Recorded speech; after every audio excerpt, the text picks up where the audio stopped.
Are you curious what life is like in Milpitas? It's Spencer Sue, your favorite Bay Area realtor, and today we are here in the city of Milpitas. Did you know that this city was built in the 1950s because of the Ford Motor Assembly Plant that used to be behind me? Where do you think this was located? Why do you think there were so many rails that goes to the Great Mall? Let's dive into the numbers of the city itself. The land area is 13.52 square miles with a population of over 80,000 people. It is neighbors to Fremont to the north, San Jose to the south, and Milpitas is divided into three main sections by Interstate 680 and 880. To the west of Highway 880 is a largely industrial and commercial area. When you think and know about the smell, it actually comes from the northwest parts of Milpitas, which, fun fact, is owned by the city of San Jose. Not all of Milpitas smells, as the more east you go to the city, the less you will smell and notice it. Be wary of alarmists. Come and see yourself, as not all Milpitas is the same. Now, between Highway 880 and its eastern counterpart Freeway 680 is an industrial zone in the south and residential neighborhoods to the north. Other residential neighborhoods are undeveloped mountains lie east of Highway 680. Now, Milpitas is one of the very few cities in the area that actually has a lot of condos and townhomes. This is because when the BART was planning to expand to Milpitas over a decade ago, the city had to create a ton of new housing, both to purchase and to rent. This whole area behind me, which is right across the Great Mall, were actually old office spaces.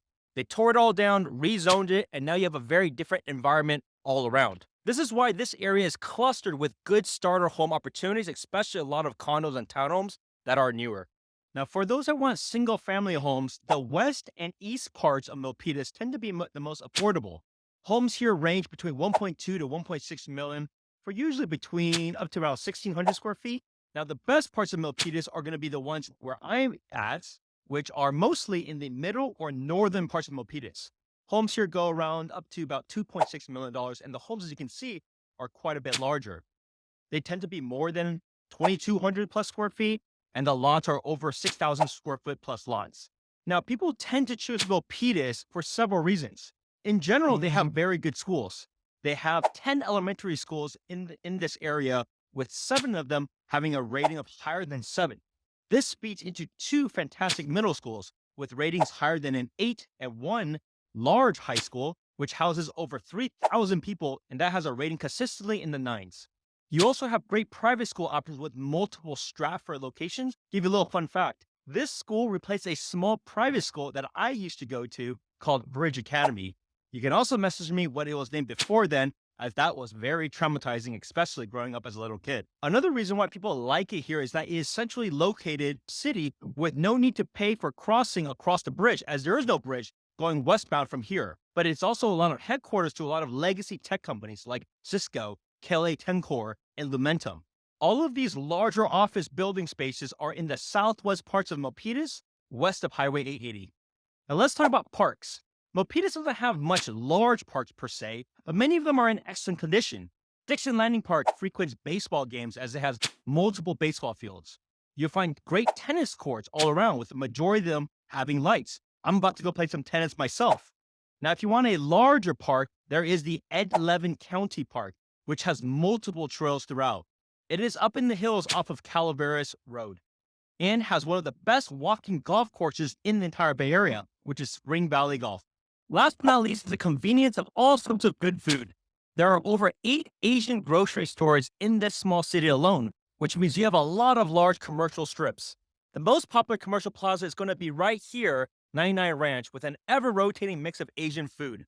While you can't go wrong with Indian, Chinese, Korean, Thai, Mexican, Middle Eastern, Japanese, Vietnamese, here are my top choices of restaurants. You have Dish Dash, which is a Middle Eastern and pound for pound one of the best Mediterranean restaurants in the Bay Area. Daeho, galbajim, and beef soup for some of the most satisfying dishes you will ever find. Some may debate the authenticity of this place, but this small and original Mexican restaurant has 2 dishes that you must get.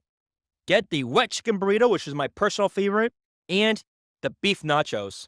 If this does not blow your mind, then I'm not sure we can be friends anymore. Last but not least, be sure to visit Taiwan Cafe. Taiwanese food is much more limited in the Bay Area, but this place still hits the spot. Be sure to grab an oyster omelet, braised beef over rice, and popcorn chicken.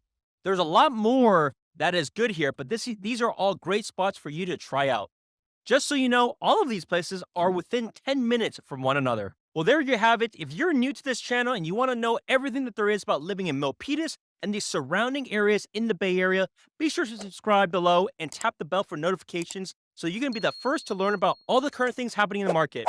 We hope you enjoyed this tour of Milpitas. I spent many decades growing here, so there's so much more, but that's as much as we could pack in for today. So keep your eyes out, check out the channel. We've got tons of great video of the Bay Area and all the surrounding areas. And again, whether you're moving in 9 days or 90 days, feel free to give us a call, shoot us a text, send us an email. Happy to help you make that smooth move in the Bay Area. And until then, we hope to show you around town.